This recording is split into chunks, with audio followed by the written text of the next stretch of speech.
We finally get an update on Manchester United's current midfield situation going into deadline day and what United's plans are. And let's just say it's not the answer we are looking for. Manchester United set to sign a goalkeeper. Will it be Lemens? Will it be Emi Martinez? Reports of Emi Martinez deal nearly done. What is the latest on that? Personal terms have been agreed as reported earlier. Jadon Sancho, apparently he's just not looking for a move or something like that. I don't know what the situation is on Sancho.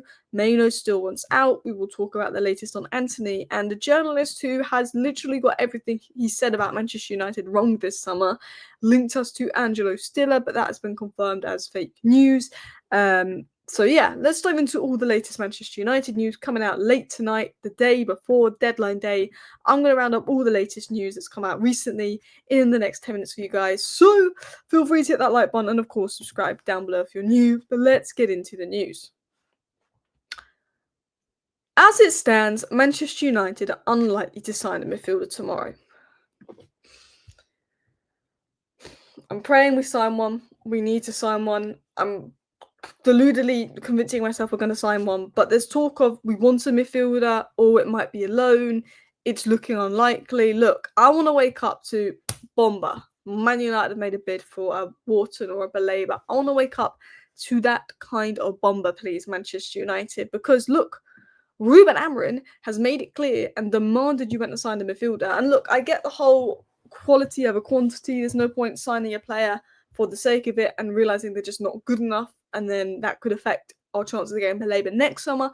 I fully get that, but Ruben Amorim needs a midfielder, and I'm not talking about someone that's going to challenge Bruno and Maino.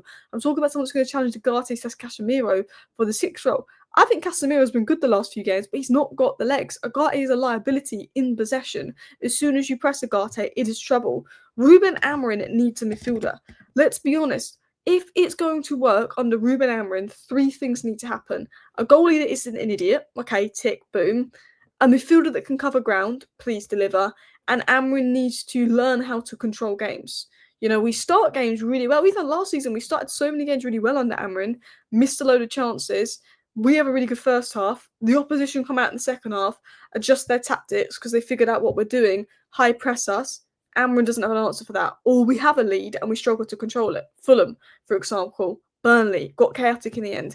So, if we give Amorim a goalkeeper that isn't an idiot, we'd already have 1 more point versus Arsenal. And you could argue the Burnley game would have been more comfortable because I think the second goal shouldn't have gone in. If we had a midfielder with legs that could cover ground, you know, and go in the midfield pivot, we might be less vulnerable in the midfield. I still think Amorim needs to do tactical adaptations like potentially having someone invert in midfield or an extra body in midfield at times because we get overloaded in there. And 3, if Amorim can adapt in certain game scenarios, I'm not saying go to a back 4, but I'm saying if you're 1-0 up and if you're 1-0 down and you're chasing a goal, instead of taking a midfielder off and losing control of the match, and it gets even worse, maybe take a centre-back off. Or maybe invert one of the players into midfield if we're getting overloaded in midfield. Maybe be more adjustable. I think if those 3 things happen, United can succeed. But if we don't sign Amorim a midfielder, I'm going to be honest, if they sack Amorim in November, I'm not blaming Amorim, I'm blaming them. Because yes, Cunha's a great signing. Yes, Sesko could be a good signing. Yes, and Boomer was looking like a mint signing. But Amorim has made it clear and he's demanded many times we need a midfielder. So because look, you can't sack Amorim after 3-4 games. Grimsby's a sackable defence. But you can't sack a manager after 3-4 games if you spent that much money on him. They've got to give him at least 10-12 games minimum before they make any decisions. And hopefully Amorim will succeed. Hopefully Amorim will be a successful manager at Man United. There's a lot of really good metrics, like Manchester United ranked first in the Premier League for XG, which you wouldn't believe, but you would actually with the chances we've missed. We've only got 4 goals. Manchester United also ranked first in the Premier League for touches in the opposition's box. The players are missing chances. You know, there's good signs, there's good indications there. But they need to give Amorim a midfielder because it's so obvious that we need one. Because if things do start looking bad in November, December time, because I think they will wait at least till November, December time, because financially it would be ridiculous to sack him just after a transfer window, and they do sack Amorim, I will be sticking up for Amorim a little bit and saying, look, you know, I'm not fully confident in Amorim. You know, we've seen good signs, we've seen bad signs, but if they don't sign a midfielder, for me, that is on the club, not Amorim. And I will stick up for Amorim and I'll say, no, Amorim made it clear he needs a midfielder. The system needs a midfielder and you've not given him that. So I will back Amorim on that. He needs a midfielder. So Man United, go out, get a midfielder, not someone that's this or that kind of midfielder, a midfielder that we need, someone that is good off the ball, that can cover ground. Go and do it. Continuing on into other news, the other thing we need to do is a goalkeeper. Manchester United are closing in on Emi Martinez. Personal terms agreed and deal almost done. He was also left out of the Villa squad today. Villa were atrocious. Emi Martinez has been begging for Manchester United the whole summer. He wants Manchester United. When there was talks of him being 40 million, I was like, absolutely not. Now the talks of him being 20 million, the Le Mans price tag has increased to 20 million. I'm kind of looking at saying, well, look, maybe Emi Martinez. The fact that we've already agreed terms with Emi Martinez suggests his wages aren't an issue. But we've agreed personal terms with him, and a deal is almost done. So we could be getting the here we go for Emi Martinez soon. But something tells me that Le Mans is still first choice. Fabrizio Romano pretty much confirmed Emi Martinez as a contingency option because the Le Mans deal has basically become increasingly difficult when United were confident they were going to get it done. Mike McGrath also said that United have prioritised sending Le Mans over Martinez, but they have had discussions with Martinez as Le Mans isn't a guarantee due to complications.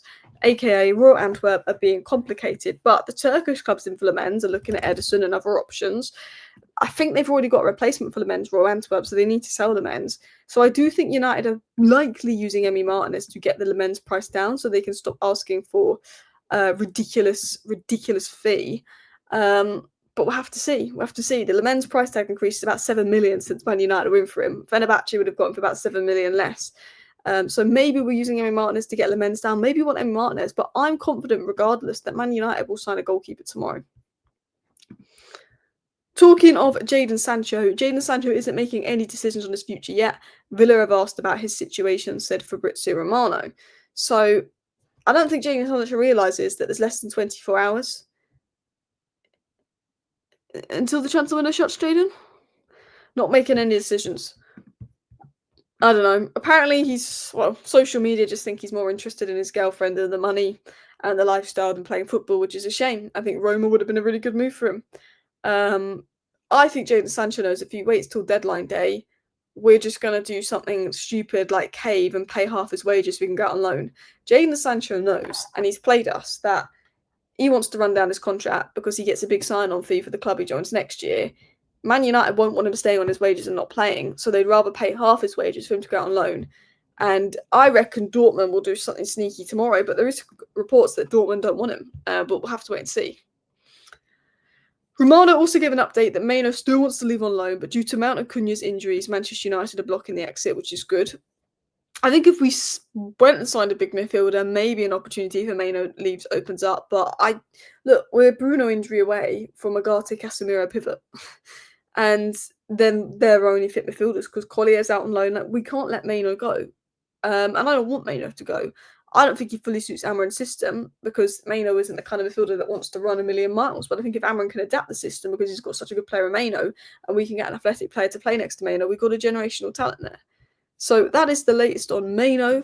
And we got updates on Betis. I saw this posted by United Truthful, and it said that Real Betis have considered other options, but none were as convincing as Antony. They continue to welcome his arrival, blah, blah, blah. With deadline day, Malacia, Antony, Sancho need to go. Antony wants money from Man United to go, but I think Antony's so desperate to leave. I think it could get to a point where he probably just accepts United aren't going to give him the 5-6 million he wants to leave, and he might just leave, hopefully. I think Antony hasn't done anything to deserve a 6 million payout out of Manchester United, has he? We spent 85 million on you, and you want to get another 6 million out of us. If you really, if your mental health was so bad at Man United, like you were making out, why aren't you just leaving now? Why aren't you just leaving now? So, who knows? Anyway, continuing on into the final stories. Sasha Tovarelli, however you say his name, linked us to Stiller, saying we're making a late move for Angelo Stiller. But Romano came out about 20 minutes later and said that Angelo Stiller is expected to stay at Stuttgart this summer as there are currently no negotiations. Sasha Tovarelli basically has been wrong about everything. He said that Mbumo was going to choose Newcastle. He said that Sesko was going to choose Newcastle. He said that Le Mans wasn't sure if he wanted Man United or something like that. He just doesn't like Manchester United. All his reporting's basically been against us, so that got debunked quite quickly. But that is all the news so far tonight in 10 minutes. I think tomorrow's going to be busy. Please make a move for a midfielder. Please give Aaron some back in the midfield. Thank you for watching. Bye.